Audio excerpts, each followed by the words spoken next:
Welcome everyone to Curious Success. This is our fifth episode, and we are going to be focused on the evolution of stereotypes. That will be our topic today. Um, I am your host, or one of the hosts. My name is Rasheem, and I'm one of the key contributors to this podcast. And I'm here with the following. Simba Hughes, again, another host and a key contributor. David Graham, the same. And pretty much today we're gonna start off with talking shop. So we just pretty much gonna do a quick go around, talk about Go ahead. do a quick go around and talk about how each and one of us in terms of how our week went, and then we're gonna actually jump into the main topic. So David, care to go first? That's what I get for being late, right? Yes. All right, so not much is going on with me, just working on my career, trying to build things up and working on some side projects. I actually just did an interview this morning with a startup company, and they were looking to build different courses for Microsoft Office software and a variety of other things. I'm also looking to start up a couple of things myself that you guys and I will probably talk about after this. Okay. All right. Pretty decent week personally. Been out partying, having a good time, guys. And professionally, there's been a lot of management changes. So that's gonna be a rough time in any industry, any company, any firm you're working with. Yeah, you got to get used to those new personalities, right? Yeah, new personalities, new org structure, what it means for you, right? The individual, right? What it means for your team, or all those different things. So we'll see how the year maps out. Other than that, got my sister birthday coming up next week. Got I think my boy birthday, Rasheem. His birthday is coming up, guys. So we gonna have a good time. So this is a month-long party for you, huh? Yeah, man. I've been, friends coming over. Another coworker, she came from London. So she's in the city. He had a good time this week. Yeah. So how come I ain't get no text message telling me to show up at the party? Like, what's good? It wasn't. She had a good time. Yeah, I had a good time, man. Hey, that was Tuesday. I had a good time. Went to the. That's just his Tuesday, folks. Yeah, man. We went to the Ren on Bowery. You guys ever been? It sounds familiar. I No? don't think I've been. I ain't never been over there. I know you guys have seen it. What else? I guess in the social, social view, contemporary, what's going on in the world right now. That new Kanye album. I gotta send you guys that. That's dope. Politics, yeah. Aren't we long-winded? We doing the shop though, guys. Hey, we guys switch it up and talk about what's going on, what's trending right now. But with that, I'll move it on to Rasheem, guys. Someone gonna have his own side episode of the podcast Hey, where he keeps going. His spinoff. we doing a spinoff, Coming guys. soon. We doing a spinoff. Anyway, the Golden Boy era. So week was kind of crazy for me. As you guys know, that doing 80 hours a week ain't easy. But it's an adjustment. But I've been adjusting pretty well. Unfortunately, during the process of me working this week and not getting that much rest, I came down with a little cold, so my voice sounds a little crazy. Not normally like it normally does. But other than that, the week was fun. It was cool. It was busy with work. It was interesting on Thursday because me, Simba, and a friend of ours, Charles, had linked up, and we went to pianos. And we just pretty much took over the dance floor. And they had all these Pretty people much just jump in. everyone all was these like, people you just started guys dancing with us. were It the was best funny. guys in the whole spot. We Yeah. had a great time. So it was cool times, you know what I mean? And other than that, week was cool, Small things I have to do with work, make some adjustments with, some staff which and job? coworkers. For the second job. You working 80 hours, guys. For the second job. I don't know if I told you Does this about count as the third job? This? Yeah, May, right? You super Jamaican right now. Yeah. You working hard. But I enjoy doing it all. So. This episode's about stereotypes. You falling into that one? We gonna get into that, guys. But it was like one thing that had occurred that I hope I can resolve. At the second job, it was just this love of communication is not where it needs to be with the supervisors, and they know when we're looking to end our shifts, everybody's watching the clock. It's just simple facts. Everybody's watching the clock. They're ready to go home or get on with the next obligation or responsibility they have, and it was just supervisor decided to wait so when it was right on time to let us know or to ask us if we could stay later. I mean, and me and my partner that was working that shift was like, no, we can't stay. We have work Yeah, stuff to and do. other obligations to do. Yeah. So it was kind of frustrating to know that it was, it took that long for us to receive information regarding that, knowing that if someone decides to call out from their shift, they're supposed to give 3 hours notice. Yeah. So, long story short, you had some bumps this week, but for the most part, it was a smooth week. So, with that being said, we're just going to jump into our main topic of today's episode, and we'll focus on once again on the evolution of stereotypes. So, pretty much the first question is, where do stereotypes come from? Either one of you guys can jump in. All right. Well, I had a couple of different thoughts on this. So recently I read Michelle Alexander's The New Jim Crow, and she discusses the evolution of slavery and how racism kind of began, it kind of falls into that same category. She talks about how rich white plantation owners back in the day, more or less, they took their power and started spreading around this misconception that black workers would be taking away from the white workers if they were allowed the same rights as the white workers of the plantations. So a lot of these things evolved from just the upper class trying to keep control and power of the lower and middle classes that were trying to come up. So they would spread this misinformation and just pretty much straight up lies about, oh, that guy's going to steal your cookie.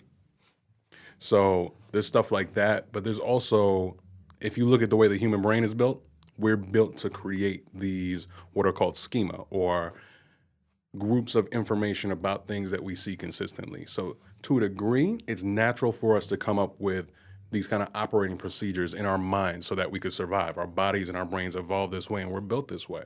But at the same time, there are people who have used that to their advantage for money and power. Just to piggyback on that, because you brought up survival. Mm-hmm. Now, when I was thinking about this too in terms of stereotypes, I thought of like how it goes back to, I guess, the early days of mankind, when one had to mainly focus on their survival. So when they approached another human being or whatever the case, it was either enemy or friendly. You know, along those lines, like would this person try to harm me, or would this person be welcoming to me, or whatever the case? And like, I don't know if it could stem from that, and then it just evolved down the line as we just like, I'm gonna put a label on this, or I'm gonna tag you with that, and hey. Oh, but, definitely. Evolutionary psychology plays a role. I think that played a part with it as well. I wasn't even, when I thought about this, I wasn't even gonna, I wasn't thinking that far back. I was just because to me, like, I'm not even black or white either. Like, because stereotypes it transcends like all borders. It transcends all ethnicities. It transcends all races. It transcends different cultures, right? So and also gender. Yeah. So within a particular culture, right? So American culture, right? So okay, let's keep it New York. It's a melting pot, different ethnicities, different races, different cultures, right? And you can find a stereotype within each culture, right? So to me, it's not even. I wasn't even thinking of as far as black with slavery and blacks, and I was because there's different there's Asian and within the Asian community, there's stereotypes. Within the if you're male or female, there's certain stereotypes. If you're black, there's a certain stereotype. If you're a certain type of black, there's a stereotype. If you're another type of black person, whether you maybe along the poverty lines, or maybe if you're educated, or there's stereotypes about each individual. Doesn't matter what race you are. So I guess where it came from, I just think, going back to your point, the one you mentioned, Dave, when you were saying it's just human nature to just like put people in a category or put people in this box. So I'm not sure if it derives from like this superiority, like the people, like classes and like people on top saying, hey, we're better than you. Because I know there's stereotypes where the people from the bottom, I guess, so to speak, are looking up and saying, we're going to stereotype you guys for X, Y, Z. So I'm not, it could be, I'm not saying right or wrong. I'm just saying I see both examples of where there's stereotypes coming from the people on the totem pole looking down, and the people, I guess, the people in the bottom of the barrel, bottom of the pole, looking up and saying, hey, you guys are this or you guys are that. Oh, I totally agree. All races, all ethnicities, all different cultures across the world. What I was saying before is just that's a part of it that plays into it. I totally agree, and I think both things, they worked together. So it was those in power who kind of at least in that regard, with that particular book, the story it's telling. They're just discussing how that came about. But yeah, it definitely happens both ways. Another thing I was thinking of when I thought about where the stereotypes come from, and now it's like just bringing it to the households. It comes from how we were raised. For some of us with our parents, how they approach and just let us know what was right from wrong. And that I see that definitely be a key contribution to how if either we are aware of it or practice it. No, that's to me that's the same thing when you get. I don't want to get too much in, but when they say like your original sin, like you're born like this, like we're not born looking at other races or something. Hatred for the person is something that you learn behavior as you grow older. So I think that's a very good point. Like when you grow up, it's probably your household, probably your school, the people, your community, your circle, and you hear about things. Especially now, internet age, you probably just go online, go on Twitter, go on Instagram. That get the memes going. And and it's like, hey, this is a stereotype for this particular group of people, right? Whether it doesn't matter your race, whatever. This is a stereotype for this, right? So I think that definitely is a key in it, right? Your background, where you come from, and your circle growing up, because it's learned behavior. Because you don't know the stereotypes when you're born. You don't know anything, right? You're just learning. Mm-hmm. And that's a segue into this next question. How did you learn of your stereotype? Like, how did you learn of stereotypes? How did you learn? Well, for me, like, there's a lot of different places. So as Simba, to piggyback off what you were saying, a lot of things were from my growing up. So to piggyback also off what you're saying, growing up, but also like TV, the newspaper, books. There are different stereotypes built into each piece of our culture, our media, all these different recurring stories that they build in, and they consistently use the same people of a certain physical description or look, or from a certain socioeconomic status or a certain gender for certain roles. So these stories that our societies tell are part of those things. So I'm gonna piggyback on my own point, guys. You gonna tag yourself in? Yeah, With yourself? man. Hey. All day, every day, by yourself, one block, one pillow. There we go. No there we go. pillowcase. There we go. I think it's I think it's the circle is what you grew up, right? So it first starts with your household, right? Because that's your immediate when you're growing up. That's immediately, right? So they, right or wrong, they are going to instill in you certain stereotypes, right? Or even about yourself, right? So, and I'm an island boy, right? So I had a lot of different stereotypes. My culture growing up, well, my experience was different than, I guess, quote unquote, the American experience.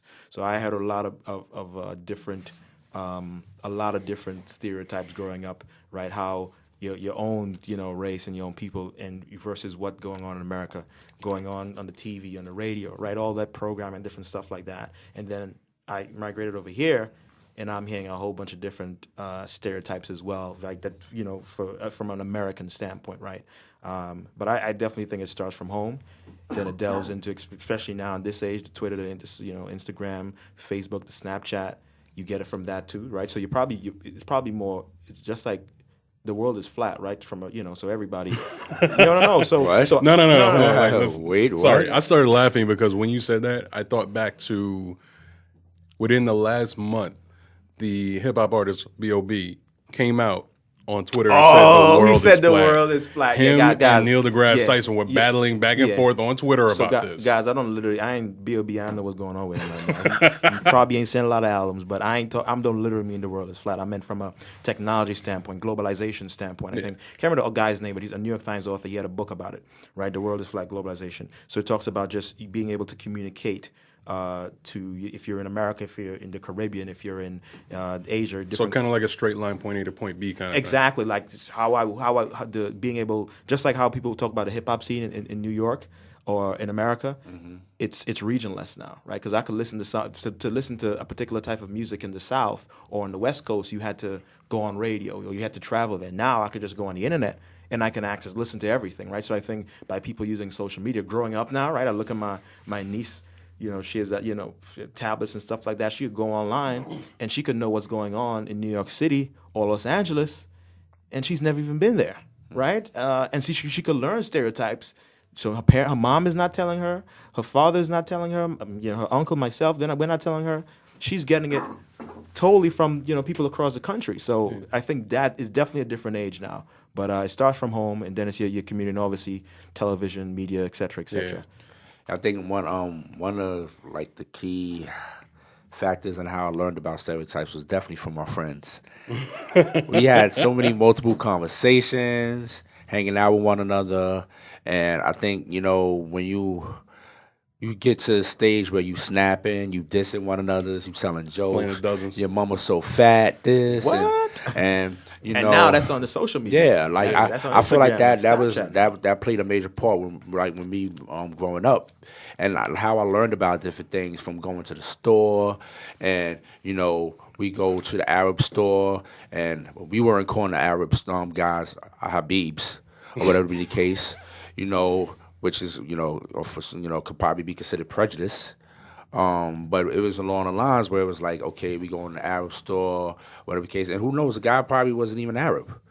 Guy could have been Hispanic or something like that, and just had some features that were similar, and it was all the process of us just trying to figure out what that was being presented to us at the time.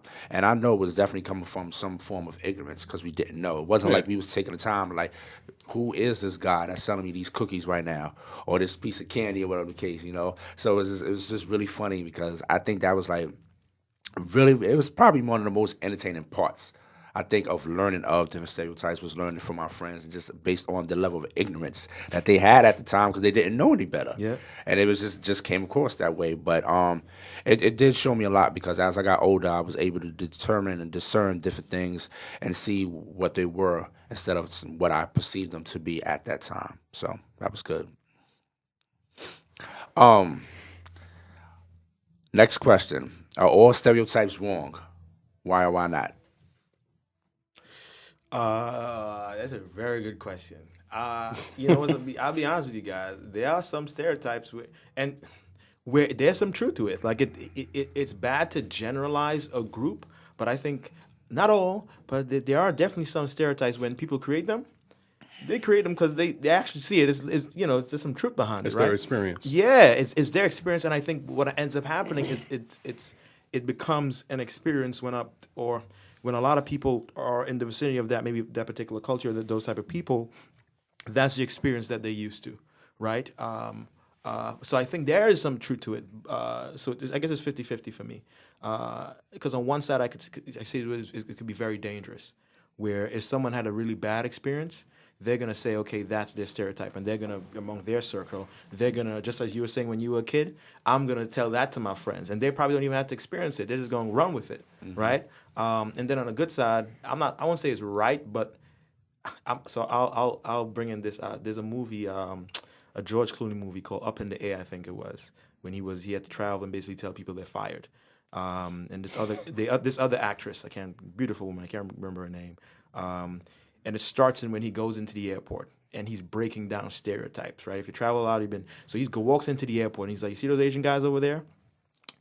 Yeah, if you want to travel and you want to be efficient, follow them, be behind them, right? Because they're super fast, they pack lean, they go through the line, they go through the checkout. He talks about, and he was literally in the movie, he's going looking at Asians, he's going at people with kids, he's going at black people, he's going at white people, and he's saying, he's like, hey, sure, it may be wrong, but it's just really convenient. So to have it, because you could by that you put people in a box. It's okay, So I won't say it's right, but from that, if you watch that movie, guys, you know what you're talking about. Up in the Air. Watch that scene when it comes in, when he breaks it down, the stereotypes, and he you kind of tongue in cheek kind of thing, but I can see where he's coming from, real life.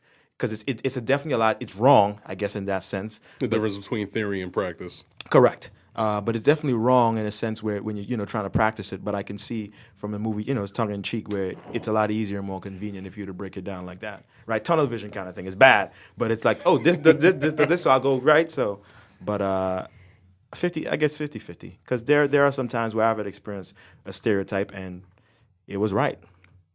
Like the stereotype was whatever the stereotype was, I experienced it too. And I was like, okay,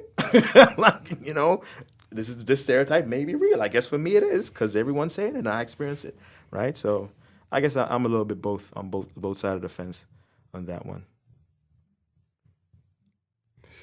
I'll go, Mr. Grant. Give you a second to get your bearings, because it seems like you're gonna hit us with a humdinger. Not even. But no, when I think about it, I don't think. Yeah, I'm kind of like on the same, I guess, wavelength as Simba, because I feel like it's 50-50. When stereotypes could be based on prejudice and so forth, I definitely deem them wrong. That's wrong. Yeah. And then, in a way where you looking to pass negative judgment on someone or to talk down to that person, whatever the case, I consider that, wrong. But then there's other ways that it could be looked at that could be spot on. Like, they could be right. They could be good reasons for why you would, I was like, okay. And if you sit down and think about it, you're like, oh, that's kind of right. Like, so for example, could be someone dressed a particular way. You and a person can look at you for meeting you for the first time, like, well, that person seems like they cool. They wear sneakers. That person might be cool to hang out with, or might be easygoing. That could be a determination, and then they find out that person is cool and easygoing. It could be something that's looked at. But I think it just kind of varies. Like, some people, in terms of just how they first meet someone, they don't really know that person, but they will have, pretty much perception that this person might be all right to work with. When you approach a new job and you meet a new employees, your coworkers and so forth, and you're like, okay, well, don't really know this person, but they smiled. They smiled. Right? They might be right. You know what I want to ask you guys too? Is it like does it reinforce it too? Like, I'm not sure this is a question we have, but so I may be ahead of it. Does it reinforce it if you find like? If the stereotype, whatever is a stereotype.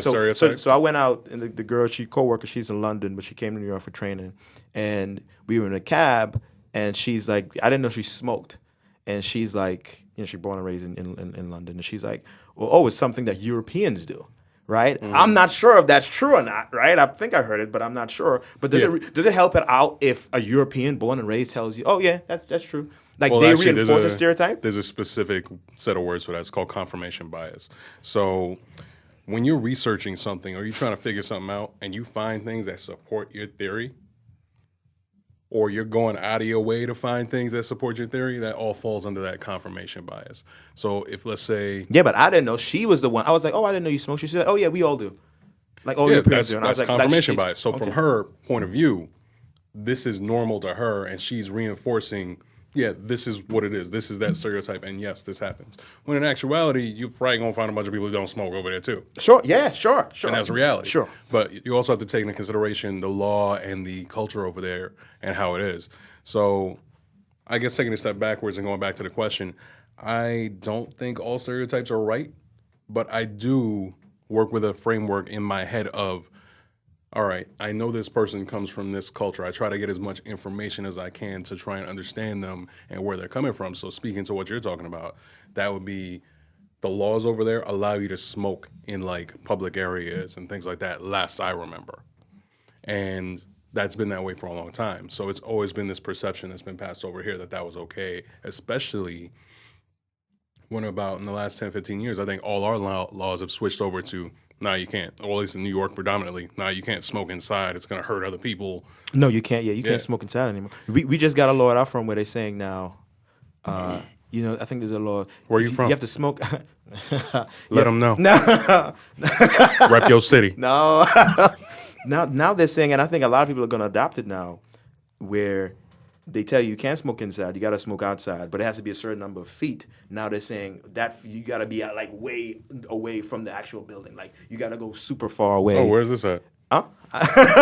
At a company I work with, man. At your company. So you talking about in the city here? Yeah. Oh, okay. I thought you were talking about where you was from. No. So, Rasheem. See how that nice little segue, guys? So we're going to go into the next question. Do you use stereotypes in your social interactions? Absolutely. Absolutely. I think, I'll be honest with myself. People, you make stereotypes because whatever stereotypes you hear, you're aware of, right? Because not all you know, right? Through friends, media, social media, whatever the case may be. So if you walk in and you see, again, people from a certain background, right, or ethnicity, whatever, in your head already, I don't say it, right? I'm not like one of the people that actually say it, but I may think it, right? So I guess you're making a judgment as well. We'd be like, oh, I wonder if they're so and so. Obviously, my thing is have a conversation, right? Ask, right? That's what it's really about. I think that to unite and get people, you should ask, right? So that's what I'll do if I get comfortable enough with that individual. But absolutely. I just go in for the kill. It's in my head. I just go in for the kill. I just ask, be like, yo, what is that? Because if I'm coming from even if you're not, so I understand that, but even if you're not comfortable, because certain people can take things a certain way, especially when they're from different cultures. But I always kind of preface my question with, can I ask you a personal question? Can I do this? Understood. May I do this? Understood. I always set it up where I'm coming from a place of I don't know to I want to know. Yeah. And then subsequently you can teach me. And so it's no malice, not malicious. No, it's just being curious. Yeah. You have to frame it Very good point. Because yeah. what you're saying definitely happens. People will get offended. So as you know, I'm an instructor. I work with adult learners every day. Sure. So when I'm trying to figure out what's going wrong with what they need help with, I always tell them, look, I don't quite understand your question. I'm not trying to be rude. I'm not trying to be facetious, but I need a little bit more detail. It may seem, and I tell them, it may seem like I'm being a bit ridiculous here, but I truly don't understand. I'm coming from a place of ignorance, and I'm trying to help you, and this will help me help you. So I'm going to ask you a couple questions about this, this, and this, and we'll figure it out. So, it's the long way around, but it helps them understand that I am really, I get curious. I'm humbling myself. Yeah, success. There we go. All right. There we go. Subtle plug. So it helps them understand that I'm trying to humble myself before them in order to get more information so that I can come from a place of understanding and be able to help them as best as possible. Yeah, I respect that. Yeah, that makes sense. Rasheem? Yeah, I definitely use social skills. I everyone does. Absolutely. Our producer Sal probably does right now. I'm kidding. I'm kidding, Sal. And I think, honestly speaking, it just is exactly that. And I feel the same as both of you. And I feel like it's important that if you are speaking from or building a perception based on ignorance, you want to get some clarity now. And I don't like just passing easy judgment, any judgment on anybody. I would actually wait for them to prove that, But I would have that conversation with that person, and go beyond just first impressions or whatever it is in terms of me encountering that person to try to get a better feel for where they are, where they come from. I know it's kind of interesting because it's when you have certain stereotypes. And, for example, certain, a part of the Muslim culture. For some men, they don't put deodorant on or so forth on, because that's part of their culture or whatever the case, or their religious beliefs. So they don't put on deodorant, and might be something else that they don't use. It's just certain products. So it's when you encounter that person, I know it's times when I get a cab. And if I see, I don't know if the person's Muslim or not, but if I get in a cab and I know the cab smells, I would just open the window. Uh-oh. I would just open the window. Uh-oh. I would just open the window, and just know for a fact, know that this person might be Muslim or whatever the case, or has that belief that they don't use certain certain products, or do not wear deodorant. So I just make my adjustments, but I don't feel yo, scab stink, yo. Where the Febreze at? So well, you do say the first one. First part of that sentence you do say. No, I don't. And you don't say it, but in your head you are. In your head you're saying it stink. That's why you burn down the window. In my head, I'm it smells in his head, though. You don't walk in hey, man, you stink. It's I need to get to where I need to get to. And man, let's go. But regardless, it's it's understanding that in that situation like that, when I encounter it, it's well, let me just roll down the window, and that's it. I got You you. know, if that person engaged me in conversation, I have a conversation with that person. I'm not like gonna be holding my nose or like waving my hand across my face or something Hey, like let that. me get a gas You mask know, real quick at this store. I'm gonna continue that. But Like I'm engaged we that have a person in conversation and go about my business. I hear you. I hear you. So, how did you react when you were first stereotyped? Was it positive or negative? Man, I gave the most side eye. Like when I was first going to school for my undergrad, there was a week or two before that summer. We myself, my mother, and my younger sister went out there. I was off with a bunch of groups of students and getting like intro to all the classes, the campus, and everything. We were in a group talking, and I'm telling these guys where I'm from. One of the guys that's there, this guy, I guess from like a small town, turns to me and goes, "Oh, you're from the Bronx? Whoa! You ever seen anybody get shot? Like, I don't know, what have you seen? You seen drug dealers and all this?" I was just like, I went, no. Like, I just turned and looked at him sideways, like, where did you come from? Like, where do you go outside? Like, in my mind, I just couldn't process this.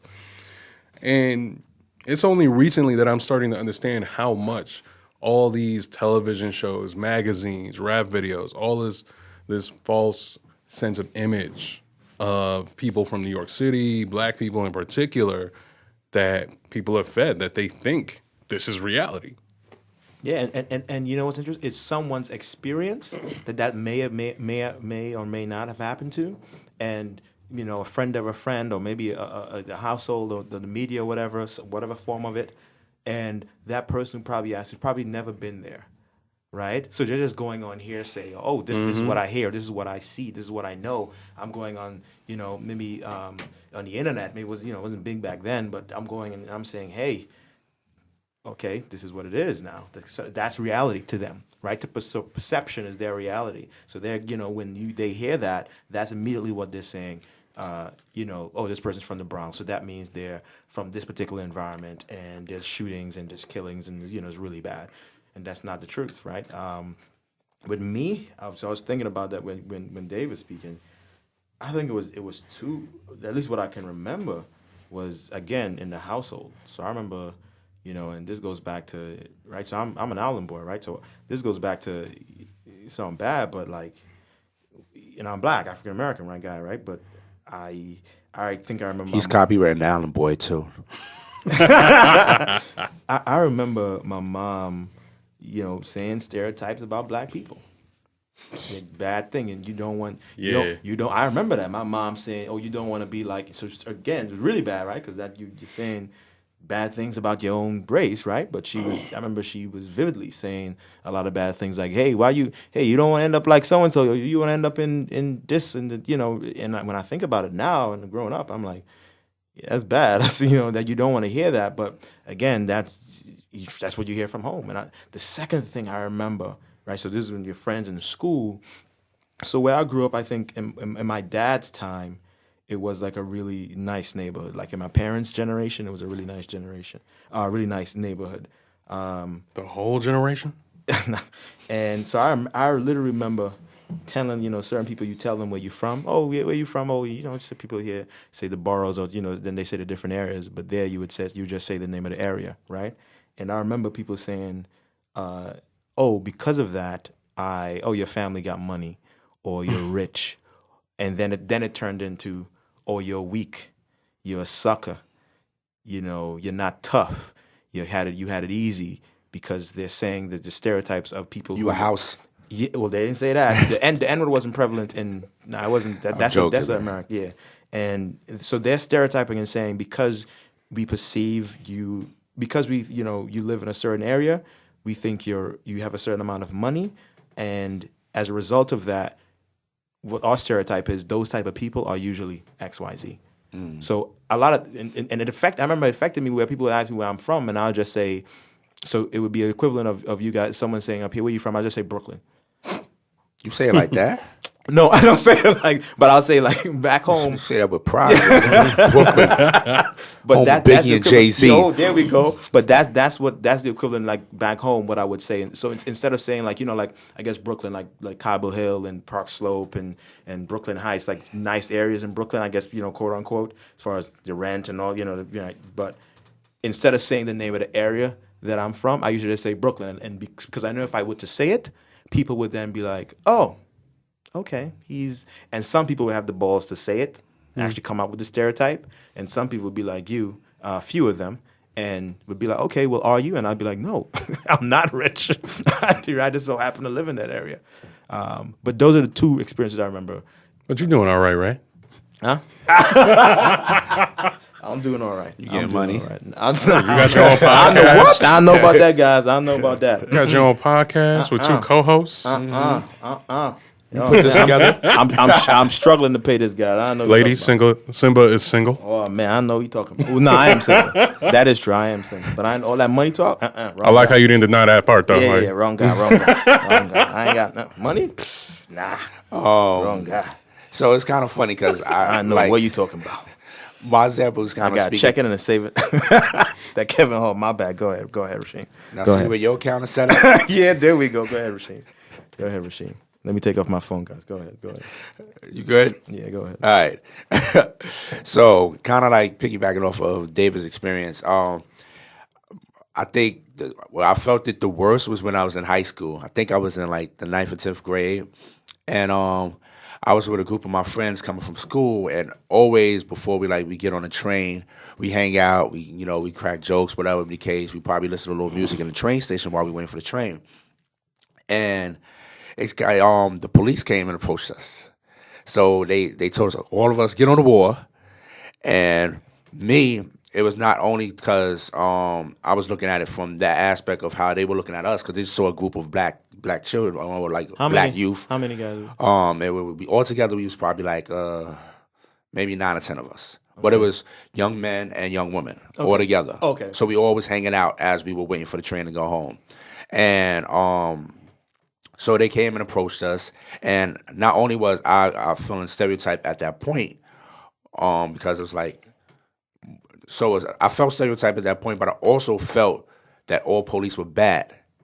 So you were Based stereotyping on them. where I grew up from. So you were stereotyping them. So I was stereotyping them as well. So my reaction automatically was like, here these effing coppers come now. Yeah. All these police, and they're going to end up messing with us. Let me ask you this. Did you guys do anything wrong?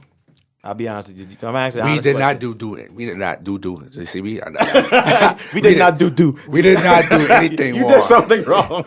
We didn't you do guys anything did wrong. something wrong. The police did have a right to stop. We were hanging out. We were just hanging out. We wasn't doing anything wrong. So when they came to approach us, all I did was ask, like, why are you approaching us? What did they say?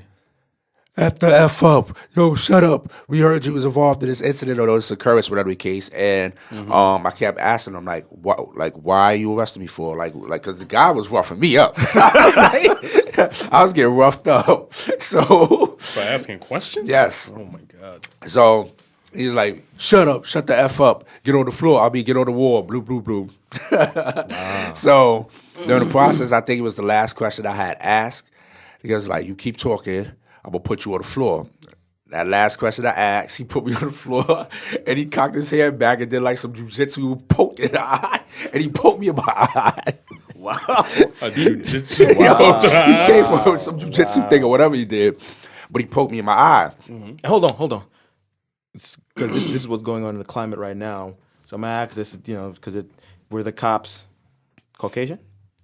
One was Caucasian and one was African American. They were detectives, undercovers. And the African American. Or detectives, plainclothes detectives. So, and who was doing that to you? The Caucasian or the African? The Caucasian. And the African American was. Hold on, I'll get to that part. That was interesting. This was years ago, before. Yeah, this was what's going on right now, right? This was like this is interesting. the 90s. Okay, yeah, like mid 90s, whatever the case. So like as I was saying, not only did I feel like we were stereotyped, but I also felt like I was stereotyping them because I was assuming that all police were bad. So they end up arresting me. I was the only one that got arrested. They said, "You talking too much. You the one who want to ask questions, huh?" So You got arrested for asking questions? I got That's arrested the for charge? that. So as we in the car and we're driving to the station, the police station, him and his partner, which was the African American woman.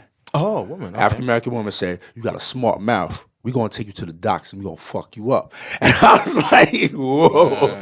I was like, "Wow, this is." And you were a crazy. teenager? Yes. High school teenager. This is spiraling out of control real fast. Seriously. So I was like, Can I ask another question? Did this ever? I never knew this, guys. By the way, this is the first time. yeah. Did you have any bad experiences with cops before? "Yes, I did." Okay, all right, go ahead. And that's like piggybacking because I grew up in like the projects. I have family members that sold drugs. So we had gone through the fact of a police raid on the house, on an apartment, and it was a very bad experience for me.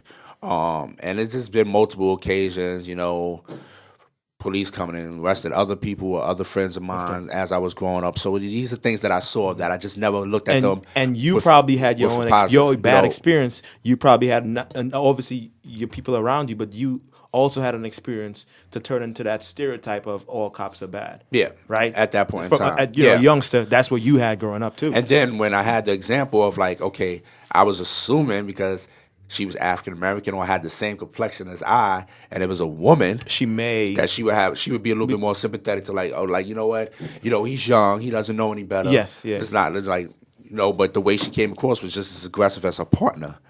And I was like, okay, like it wasn't like me being able to determine like, well, is this just a culture that she was looking to make sure that she was in tune with, and didn't show otherwise, even though she might have felt otherwise in that type of situation.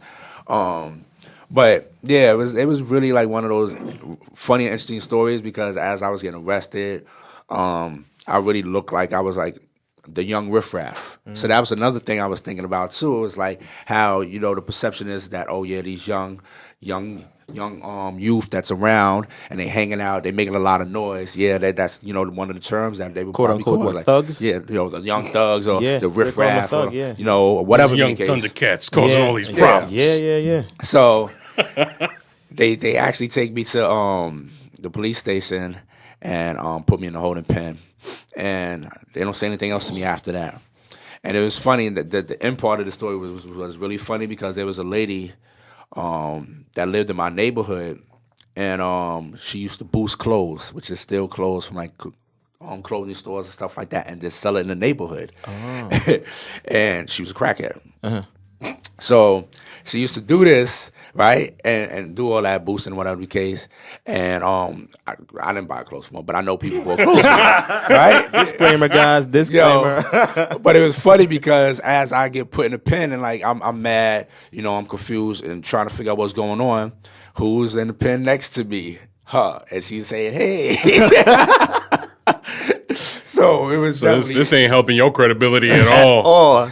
You across the way, like I know you. Yeah, you know someone, and I'm sure the officers were like, "Oh, he knows other people in here." Oh, you know somebody, and know somebody, and know somebody. They're like, he's a riffraff. Like they're probably stereotyping him. He's a riffraff. He got the right person out of all those 10 kids that day. But it just so happens that when she did that, they walked away, so they didn't even notice that occurred or happened. Okay. But yeah, that was definitely stereotyping at its finest. I felt like when I experienced that, and then I actually was giving it back to them. But I learned otherwise now, and I definitely don't look at all cops on that same level or police at that same level. Because exactly, and it's interesting. You were young, but if you look at it from a I guess a mature when you're older, and you look at it from a perspective, if people are saying, and not to delve into this too much, but so this one point we can move on. But if people are saying cops shouldn't stereotype all minorities or all, I guess, certain type of youth and call them thugs or whatever, right? Mm-hmm. And people are saying, hey, we're not all this, we're not all thugs, then it should be reciprocated, right? Black people or whoever, minority, whatever race is feeling oppressed, shouldn't be like all cops are bad. You're doing the exact same thing that, the people that you claim are, you're doing the exact, you're basically saying, you're putting it in an aggregate. But that goes way deeper than that.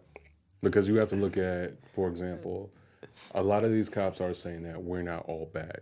But when it comes to calling out the ones that are bad, who's out there saying anything? So if you are sitting there and you're watching a crime go down within your department, within what you're doing, and you ignore it and you stay silent because the blue wall or whatever you want to call it, that's a lot. It's like lying by omission. You're still lying. You're still part of that squad. Like, how are you any better than them if you are allowing these injustices to continue happening when you swore to serve and protect and uphold the law? And another thing about that too, just to add a little bit into that, I actually felt like somewhat when as I kind of like reflected, I contributed to that. Sometimes they say if like you dress in a certain way, it can lead to you having issues.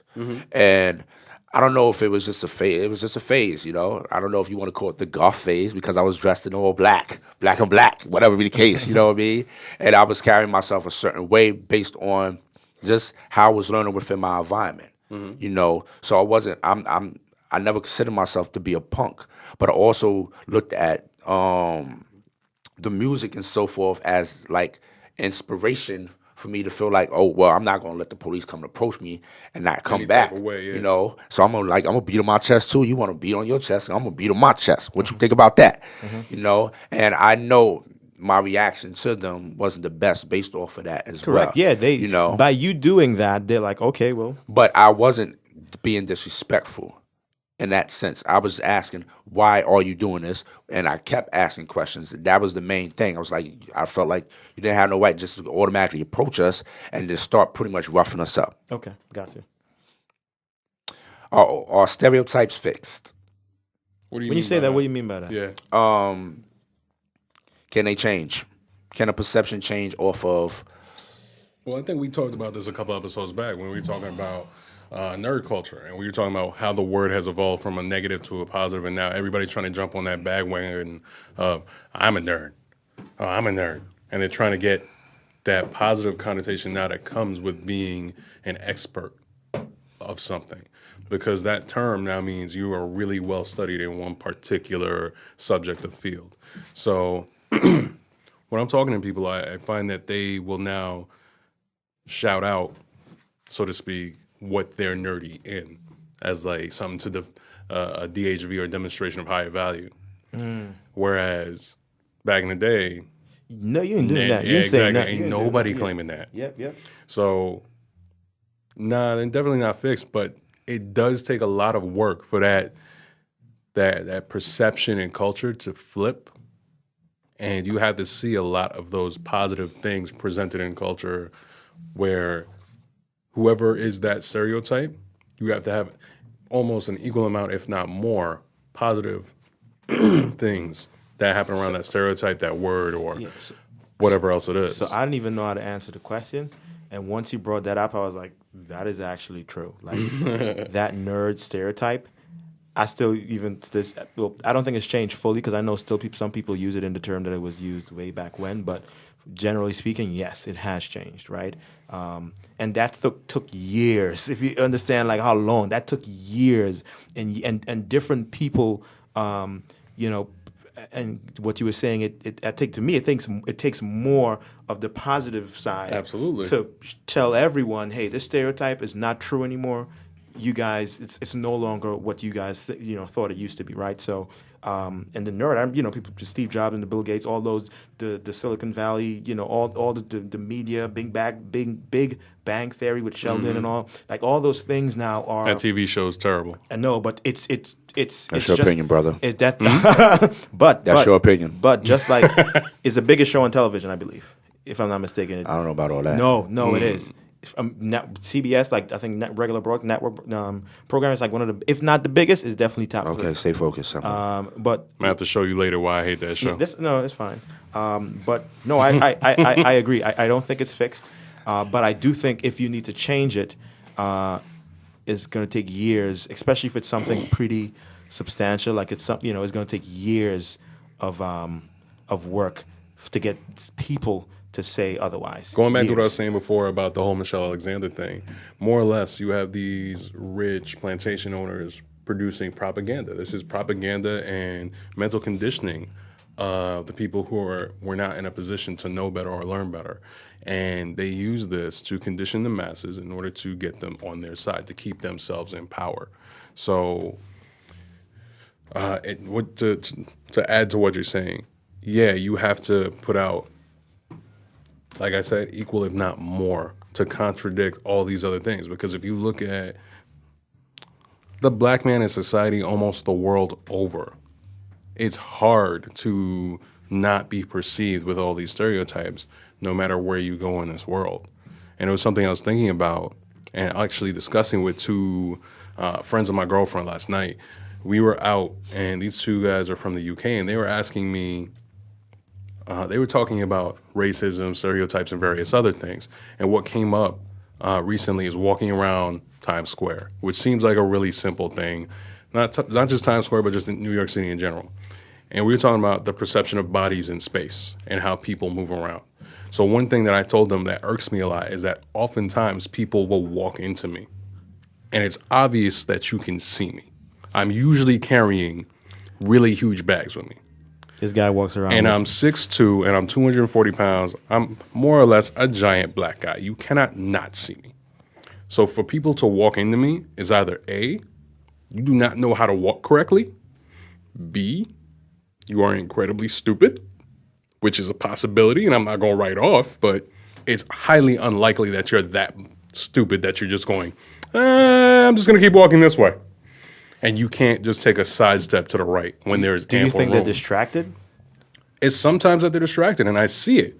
But at the same time, some of them look me right in the face, do not take a sidestep, and will walk right into my body as if I'm not there. Trying to get a cop a feel, man. They're trying to hook up with Dave, man. You think so? No? Nah, son. Yeah, I don't know. So I don't get that. Like, you saying the whole of New York City? Everywhere. Yeah, This happens everywhere, but mostly, and I was talking to my girl about it, and also these two visitors, they were like, so what do you mean?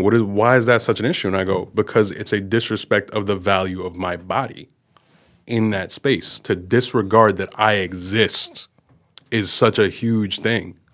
And to continue to walk as if I'm not there, not even apologize, not even acknowledge you just walked into a physical body is so ridiculous. Do you get that, Rasheem? I have gotten that. I've definitely have experienced that. Sometimes when I have experiences, I was wondering like whether or not this person was trying to claim that they wanted this space. You know, I want you to move out of my space, so that way. I understand that. I understand that. You know, this shows that you're lesser than I. Yeah. In this moment, you know, Yeah, I understand and it's been times where I was like, I clearly saw this person look. You watched me from like half a block down. That's why I get so annoyed, because it's like it's towards from deep. my way. You know, it's like there's space in between us as you walking towards me, and then you're not going. And I'm going to be the smarter person because I always walk smart, so I will move around people because that's how I am. But it's like sometimes I'll be feeling like, do I really need to do that, or should I just bump the hell out of this person because they continue to keep walking in my line of? And so that was a question I was steps. about to ask. Do you guys react? To me, it seems like no, you'd be to do the smarter thing. But I'm asking, it seems like it happened way more than once. Have you guys ever reacted in a way where it's like, you know what, I'm not going to be the smarter person today in this moment. I may bump into them, or I may kind of stand up and say, absolutely. hey, this is not, I guess, quote unquote, your space because you saw me here a while. Like, has it ever happened? Yeah, there's this dude who was just blocking the train doors, and I dropped my shoulder and lifted into him to lift him up a little, because he literally, right before the train stopped, walked over to the door, stood in the doorway. There was ample space on the other side. Whole other door you could have stood in. I'm with my girl. I'm trying to get off the train. I walk over. I say, excuse me. Dude looks at me, sees me, does nothing. The doors have just opened. So I have about 15 seconds with which to get out. I look over. I say, excuse me, politely again. He doesn't move. So drop my shoulder, move him out the way. He turns around as I'm getting off while I'm pulling my girl off the train, like, yo, come on, let's go. Yeah. He turns around like, yo, what the fuck? I'm like, dude, you're in the way of the door. You're in the way. Either you move or I'm going to move you. Those are my options. I have to get home. And what happened? That was it. Nothing. Drop. Yeah. Because he got to get where he's going. So what's he going to do? Yeah. He could jump off the train and try and fight me, and he's going to get beat up. That's option one. I or he could go home and be safe. I got you. So this, I guess, to the quickly go back to the Because question. we way off topic now. That's good. To quickly go back to the We having question about conversations, stereotypes man. being fixed. To be honest with you, I feel like a little bit of half and half with that because things are just going to be perpetuated. Whether we contribute to that perpetuation or not, That's you know, the as option. we become more aware of our society, you know, the various different cultures and so forth, you're still going to have those people who are either, you know, are growing up, you know, as we get older, that are underneath us in terms of age ranges, or you have some people that will just continue to do it because that's their part of life. Like that's their life for them. You know, they're gonna stay with those stereotypes, and that's what they're gonna do to the end of their die. You know, to their death or whatever the case, and they're gonna probably share that with their people within their network. You know, so from that aspect, that's how I can see. So that sound that kind of when I heard that, I just immediately thought of like grim and like just that whole pessimistic nature, like because you're saying that, you know, and obviously stereotypes when we talking about, so a lot of bad stereotypes can be perpetuated as well from what you're saying, right? Yeah, pretty much, and it's along the lines of. I would say it would probably be more of the bad ones that could have like be fixed in some people's minds in terms and how they perpetuate it. That they probably would not be able to shake or let go of. I get what you're saying, but I'm trying to be more of the half full guy where, to me, for those things to change, just as we were discussing, it takes years of work, maybe even generations of work, Yeah. right? But like, I just can't believe that certain. I think there's always going to be issues, but certain type of issues, I think, you know, as How many people, years has it been now, and they've still been using the N word?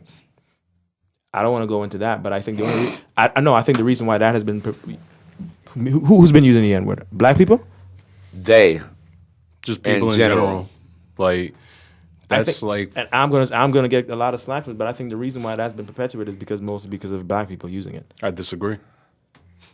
Because you have to look at it from multiple perspectives. Because you know, because you know what's happening now. And I'm seeing a lot He's of kids. smiling on that one. No. Wait for this. A lot He's of like, I got this. no. I'm sure you got valid points as well. I'm not gonna knock that, but I know I do. I'm seeing it. I'm seeing it where now, you know, it's interesting now. Not sure if you guys have noticed this as well. A lot of other races are saying it now. And when people are called on it, back in the day, you called out, other races would never say it. Now, you know what they're saying? Well, you guys say it all the time now. And now because we've over time, we've been saying it's a term of endearment for us. It's a term of love. We've switched the meaning of the word. All that stuff, you know, certain black people were saying. Not all, but certain, you know, some black people were saying. Now that you have some other races now saying, well, if I grow up in a community like that, or if I'm cool with other black people, and I use it, and you come at me for that, I get a black card No, and I get a pass. Basically, more so than ever before. I'm seeing so, and they're using their logic, their reasoning is because of, you know, the how we've changed the word, quote unquote, and have used it for term of endearment. So they're like, well, we're using it as a term of endearment. I have black friends too. I'm not saying it's right or wrong. I'm just saying that explanation or reasoning, you're seeing it a lot now, and they are not like wishy-washy, and they are they have, you know, their conviction and what their reasoning is, they're stead strong, right? Oh, no, I hear you on So- that. And I've definitely experienced that as well. My thing is that most of those people that are doing that I don't think they have a full comprehension of the history and the background of all that. Probably not. So No, probably not. That's like, for me, it's just like, that's never okay. But see, that's what piggybacks based on what I said. So, like I was saying, you have people who are just based on their level of ignorance. Yeah. Yeah, they're just running with something. And it could come out of habit. It became justified. It was cool now. Yeah. And now everybody's doing it. So it's like, oh, wow, I'm supposed to stop? That's why I think it is now. Everyone's ride it to the wheels fall off. Yeah, that's why I think it's now. Keep doing it. That for that word, that's why I think it's now. And other races are like, that's cool now. But I'm speaking that in terms of various different stereotypes that might be deemed okay, fair negative. Point. Fair point. Yes. Okay, I got All you. right. Can stereotypes be eliminated? Yeah, Well, this just I goes know back your to the same answer. thing. This just your goes back answer. to that same thing where we're talking about putting out a counter image, a counter positive image to whatever the negative stereotype is or whatever Exactly. the stereotype is. And like, I think just like envision a wall and like Like just back in the day when they had this big, I can't remember what you call the ram, where it's like trying to go battering ram, and it's like going against a wall or a door, and all times now, and just trying to smash it down. And that time it's just gonna, like an hourglass, just gonna take years and years, and at least in my opinion, to fully eliminate an actual stereotype. In my opinion. Oh, absolutely. I don't disagree. You also have to put in all that work to educate people and teach them why it's wrong, why it's an issue, and why, whatever the history is behind that thing. So the whole nerd stereotype or the whole N-word stereotype, all of that, you have to put out counter images, positive images of what you would normally consider that thing, and just fight it the whole time.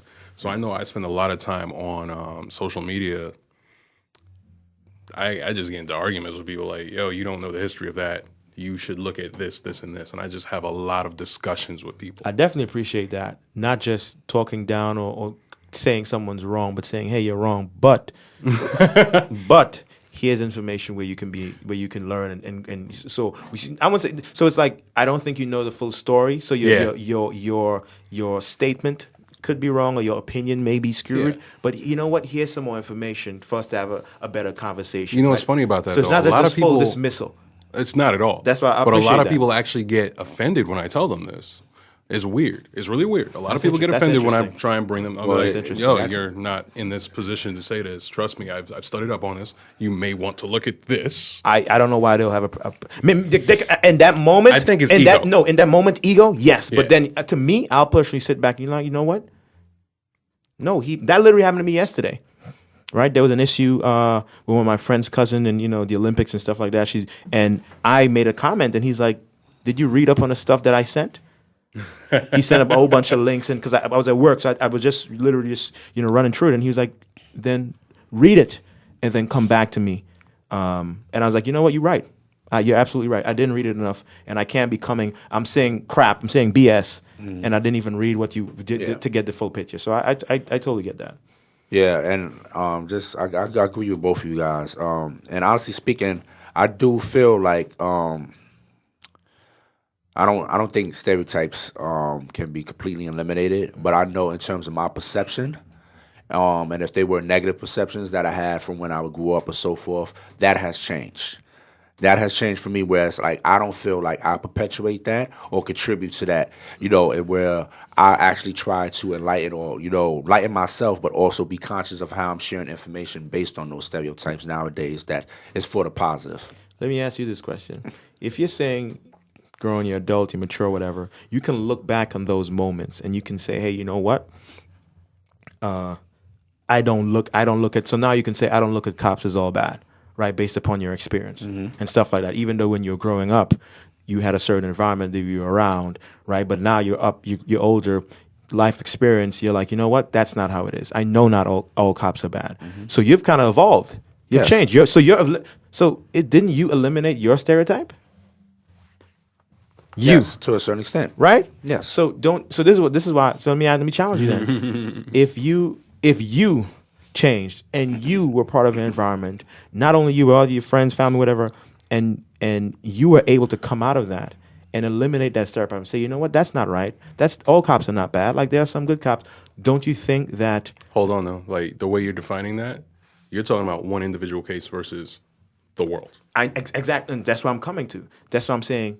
Don't you think? And I'll propose this to both of you guys. Well, I know what you feel, but so that's why I was pointing into Rasheem. But over generations, years even, if each individual can evolve, so the next, let's say you have kids or your friends or your group, you're gonna let them know of your experiences. So if I were to come around you and say, hey, Rasheem, all cops are bad, I think knowing the person that you are, you'd say, hey man, that's not correct. This is what it is. This is what you're going to try and let me know this is what I believe it is and try and educate me or teach me, show me the right path. So don't you think that over, not now, years, generations, over time, that can just multiply? That effect from you can just, a network effect and even can just multiply over years, over a generation, which will eventually lead to something being eliminated? Isn't that the same thing we just talked about with the nerd, like, that's no. So I know I agree with. So I'm asking him because he disagrees with us to a point. So I'm asking him. Yeah, but it takes like the amount of time and effort it's going to take. That's one.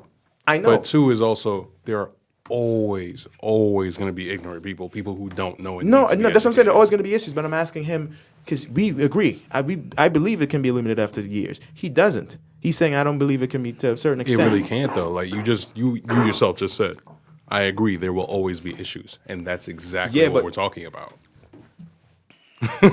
There's always going to be a brand new person who shows up like, oh hey, I was just born in this year, and this was the stereotype. Do you think a stereotype can be eliminated, Rasheem? Did you hear what I said? Do you understand the words that are coming out of my mouth? Because, like as I was saying, like how it could be fixed. So going back to that question, is by choice. All right, if that person chooses to continue to do or act in a certain way based off the stereotype, and it's a negative stereotype, it's going to be that way. It just is what it is. You know, if you're making a conscious decision to change, and more than one person does it, oh yeah, eventually it could probably be eliminated, at least the negative ones. You know, you're probably going to still hold on to some positive ones because they will help you to determine Jack from jail, whatever being the case. But I feel like it's definitely something that's by choice. And if a person has a fixed perception and they're not willing to change it, it's going to be what it is. That's why there's been so much differences, or you've seen so many things that have been perpetuated throughout the years. You know, from the perception that Caucasian people can be funny style or act superior.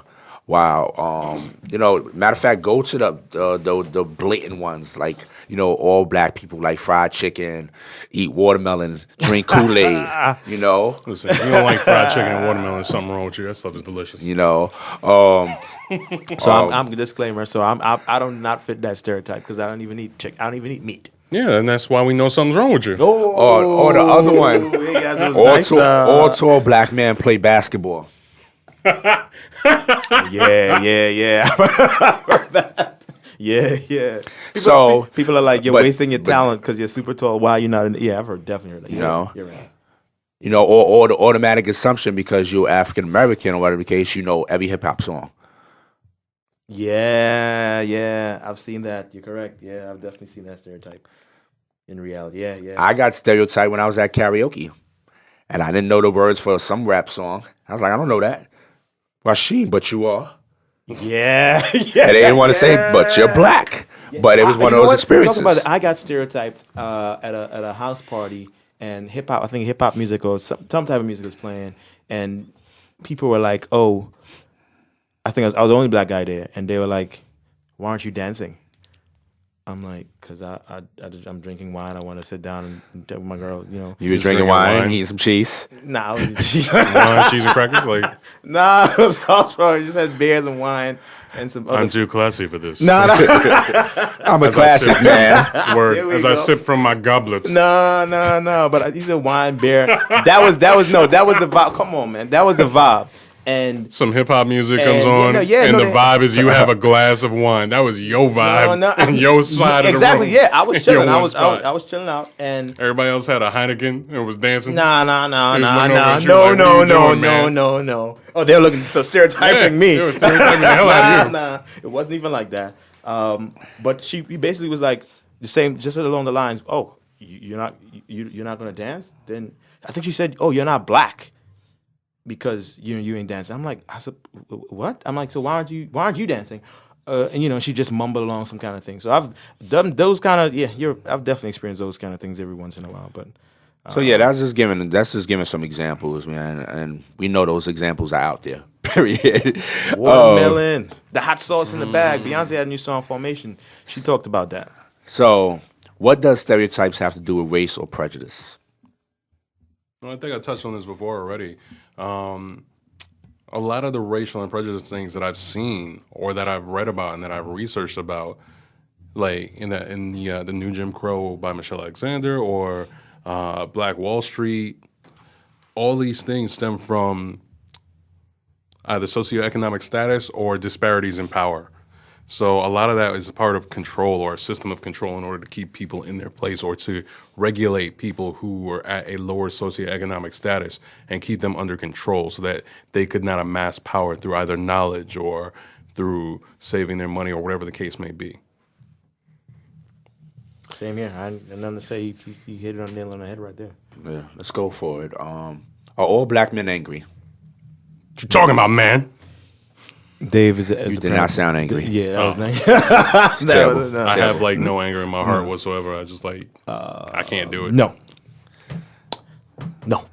So I do want to share this part. Yeah. Because of course I wrote this question, but and I felt like it'd be good to ask you guys. So it's kind of interesting because I think it could be speaking in terms of if someone's ignorant and based on the plight of the black man, Yeah. and what the race had gone through history, I can see how that can possibly be perceived when it's ignorance, when one person doesn't know the other person and they're trying to understand where they're coming from.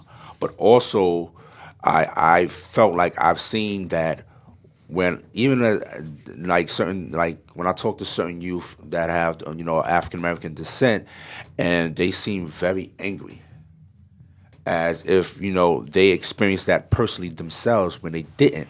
But it is part of the history, and it has been passed down through families. Where they tell them, there's certain things, it's how you act with certain people.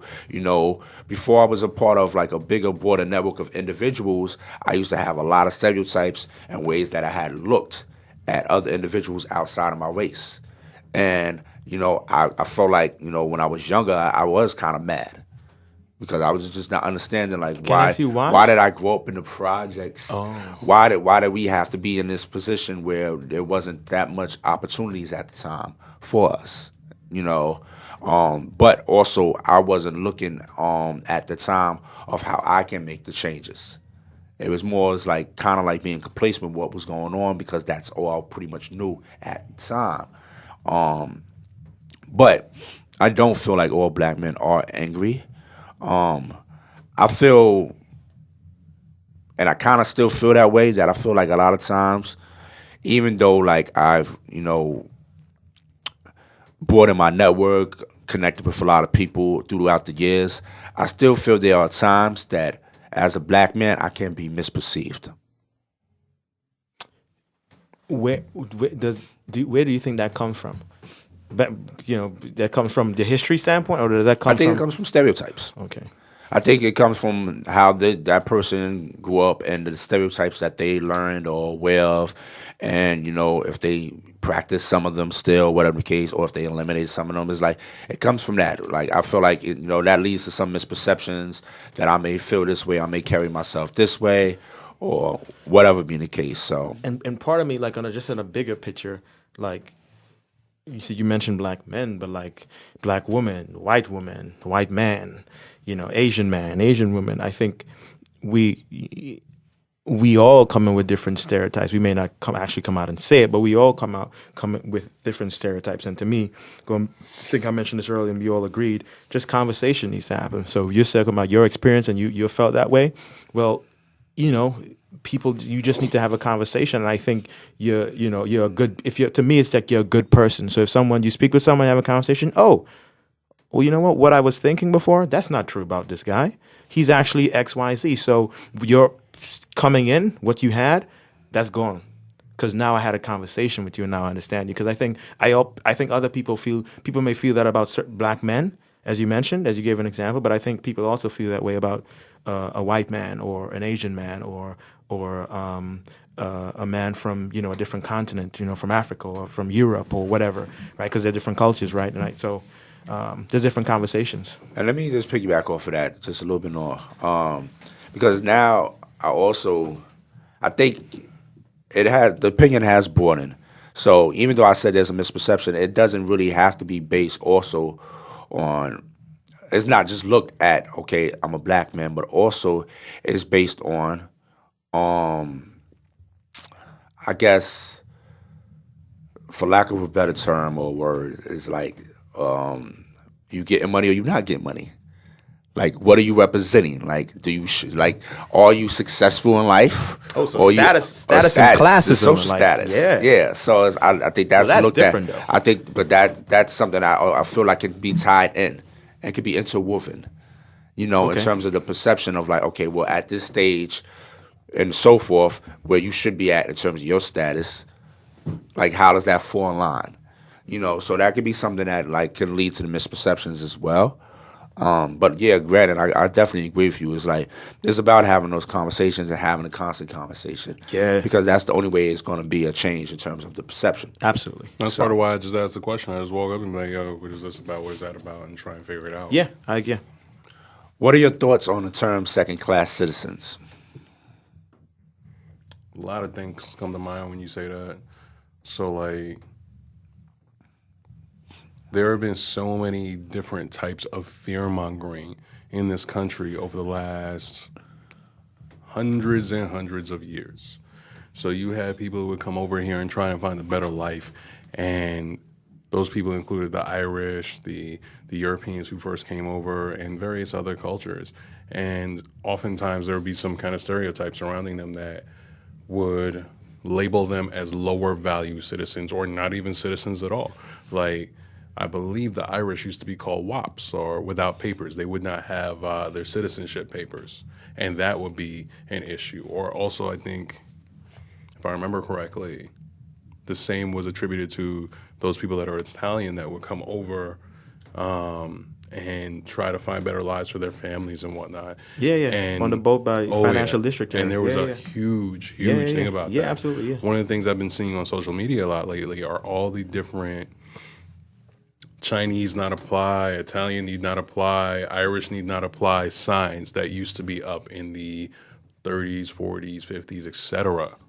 in different neighborhoods that used to segregate these different neighborhoods and create this whole other perception that these people were of lesser value or of some kind of like They were inferior. inferior or some kind of problematic Yeah. state that would cause some kind of problem with your neighborhood. Yeah, and I think that people African American and a lot of issues, but I think each group or each ethnicity has their their own story where they've been oppressed and where they've gone through some struggles to get where they are. Right, Jewish people, Italians, Europeans, when they're coming over to this country, they've had their struggles, right, to establish themselves. Me personally, right, I guess I would fall under right because I wasn't born and raised here. Right, so I was a naturalized citizen, is what they call it. You an island boy? Yeah, there we go. And certain people, I've definitely gotten, going back to that I've definitely gotten stereotyped. You mentioned they called Irish people, like you said, without papers or something like that. They call people from the Caribbean. And I remember when I first came in, 17, I think I came here, 17, 18, they were Caribbean people, not just whatever island. They call you coconuts. Right? They call you that. Yeah. So it's a derogatory term to mean you're less than, to mean you're a second-class citizen, to mean you're stupid, to mean, right? All those things. That's what I've. Go ahead, Dave. You see That me was new to me. I ain't never No, heard that. yeah. Wow. Well, I'm putting you on game. All right, Lupe. Yeah, no, no, seriously. And I remember people who I were close with, Americans, when I first came out, I asked them that, and they'd be like, "Oh yeah," like people who were friends of other people from the Caribbean who knew about it within that kind of like that social circle. They were like, "Yeah, I've heard it before. I've said it to other people before," and she was like, "It's wrong," but she's being honest. So I definitely know about that, and I felt like that, especially being, I guess, quote unquote, certain people may view me as a second class citizen, because I wasn't born and raised here. But it's going what we're saying, Dave. It's a term, derogatory term to make you feel inferior, and I reject it. I dismiss that. So, Is there a difference between stereotypes and labeling? Absolutely. To me, stereotype is one specific thing, whereas a label is a group of items, a group of a subset of items that go with a bunch of different stereotypes. can you give me an example? All right, so nerd would be like a label, And then subsequently under that are different stereotypes such as antisocial, maybe inept socially, and a variety of things like that. Okay, gotcha. Yeah. Okay. Yeah, it's the difference between a label or a brand, and then all the things associated with that label or brand. Okay. You sure it's different? I don't know. I'm unsure. So, but it makes sense. But I'm unsure right now. So that's why I want to pass the mic to you right quick. Yeah. I feel like it could be one of those things where it's like a thin line. Where they can possibly easily blend into one another, and how one can easily say, yeah, I'm labeling this person or I'm stereotyping that person, and it could just kind of like just be like it's just a thin line when it comes to it. That's how I look at it.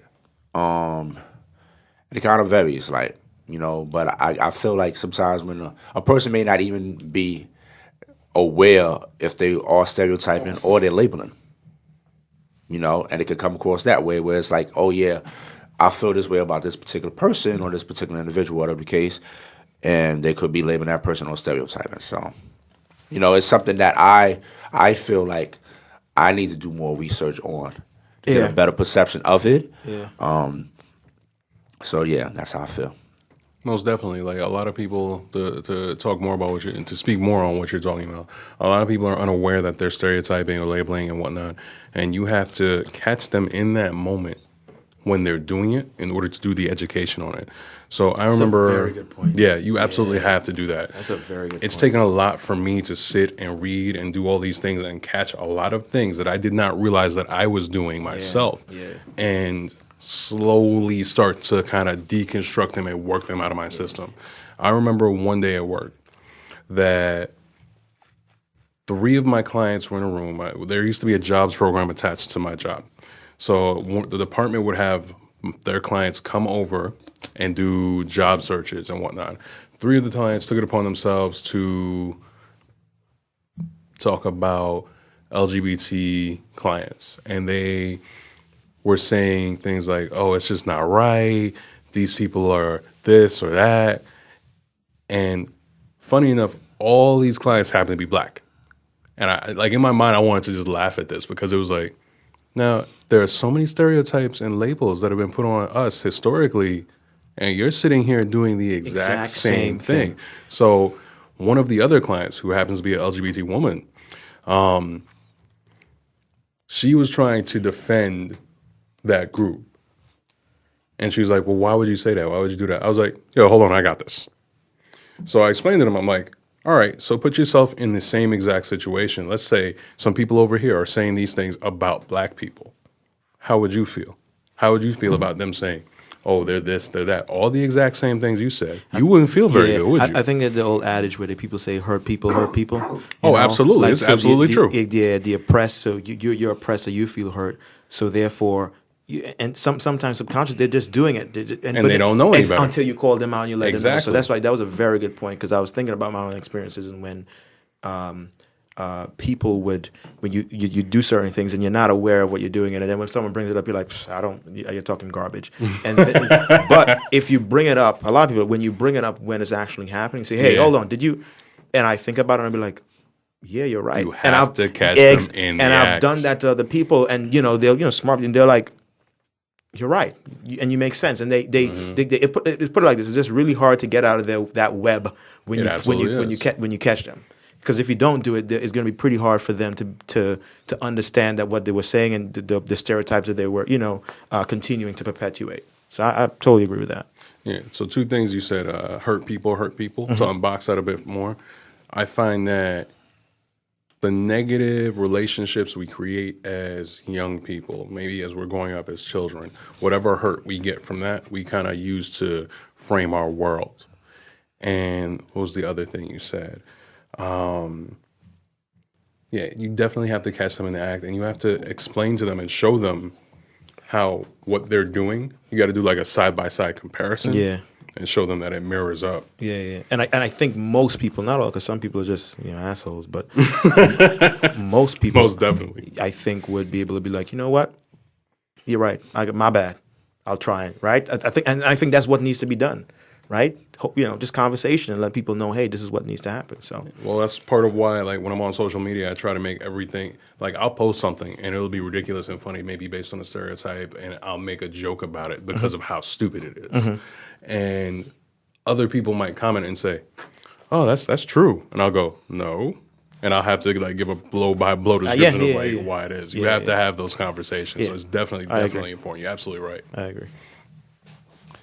So our final question is along the lines of a statement, and it reads, I'm prejudiced against some people. It is my right. Leave me alone. What do you guys think about that?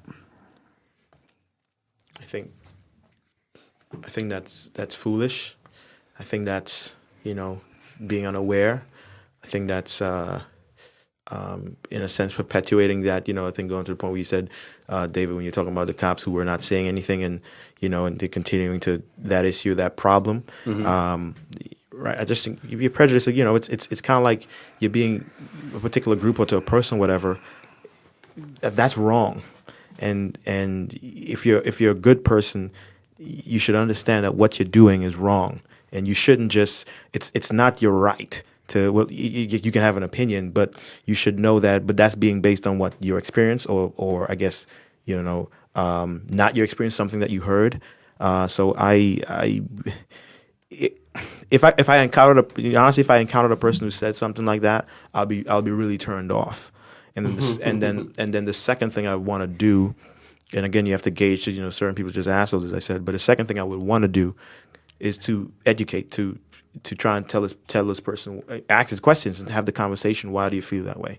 Because I don't think that's the right mindset to have. Because then that person is perpetuating stereotypes, right or wrong, or different unjust things, right or wrong, right? They're continuing to perpetuate that, and in their eyes, nothing is wrong with that because it's their right, right? And you know what? They view it as an opinion. Well, I'm entitled to my opinion, so I can continue to say what. And you don't know what you're doing and that's really that rhetoric is just really dangerous to me, right? So I'll be turned off if someone said it. Then the second thing I'll be like, you know what? Have a conversation if I can. To be like, why do you feel that way? Because I'm not sure that's the right mindset to have. So, those are my thoughts. It's getting kind of quiet. Yeah, guys, what's going on here, guys? Let's come on, man. No, like, pardon me. No, I pretty much agree with that as well. And don't really have anything else to add to that. David, do you have anything to add to that? Yeah. So it's like, it goes back to what I was talking about before. We have our preset schema in our mind, our preset groups of ideas and things that we use to survive. So to a degree, it's natural. It's natural to go, oh, I saw this the last time, and the last time I got smacked upside the head when I saw this, so maybe I should be a little bit more careful this time when I see this same action and or color or whatever it is again. Because your brain is built to program you to survive, so if every time you see the color red, you get smacked upside the head, you may be afraid of red things. Okay. And you know what? I just had a thought as you were talking, David. And the thing is too as well is that I may it's like along the lines like someone is ignorant because they don't know. Yeah. I'm not gonna go on my way to judge that person. In a sense where it's like, okay, they make a comment like that or make various comments that could be along the lines of the same. But to me, sometimes I don't know if they don't know. You know what I'm saying? Sometimes, yeah, of course. Yeah, so that's why we ask. Exactly. That's why you got to ask. Because sometimes you really, and when you get to the bottom of it, you be like, this person just doesn't know. Yeah, that's why they're doing it. And that's why we have this podcast. There we go. Curious Success. Let's go. But that's why I'm saying that. It's like I wouldn't just straight up just judge them based on that. I'm trying to get a feel for where they're coming from and ask some background questions along the line so that can help me discern, like, okay, what exactly is this person saying? Yep. But nevertheless, Curious Success. Thank you all for listening to our 5th episode of the podcast. Curious Success. Once again, we're not trying to be experts within this field. We're just sharing our opinion, our perceptions on life, and we just looking to bring this to a broader audience. I know one thing for me is like definitely when it comes to stereotypes. I know that I am what I choose to be, and along the lines of just how I live my life, I choose to be positive and have a positive approach to all things that I encounter. So that's it on my end. All right, guys. Hey, same thing from me, Simba. So we're just trying to have a conversation, and hope you guys listen and learn from this. All right, Curious Success. I'm an expert on everything. I know everything. I don't know what these guys are talking about. Curious Success. There we go. All right, Real guys. talk. We're just trying to promote discussion and get people to think a bit more. All right.